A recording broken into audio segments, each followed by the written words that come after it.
এটা হচ্ছে আমাদের বাগান, ছোট মতন হোক কিন্তু সমস্ত রকম গাছপালা আছে এখানে, বড় বাগান আছে। ইনি হচ্ছে বহুত বড় ফার্মার, ঠিক আছে। ইনি এগ্রিকালচার নিয়ে পড়াশোনা করছে, তাই ছোট একটা বাগিচা করেছে। আপনি কিছু বলবেন এগ্রিকালচার নিয়ে, কিছু বলবেন? এখন তো আমি কাজ করছি, এখন কি বলবো তুমি বলো। এই দেখুন, এটা কলম চারা করা হবে, এতে আম গাছ লাগানো হবে, এটা সজনে গাছ আছে, এতে আম গাছ লাগিয়ে এতে আম ফলন করা হবে।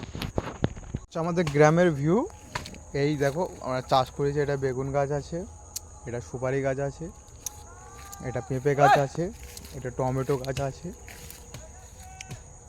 এই কত সুন্দর টমেটো হয়েছে। এটা কদু কুমড়ো গাছ, লাল কুমড়ো। এটা আমড়া গাছ আছে, এটা আম গাছ আছে, এটা আম গাছ আছে।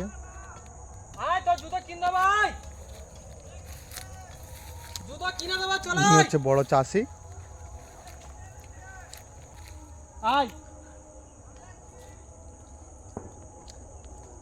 সুন্দর ভিউ।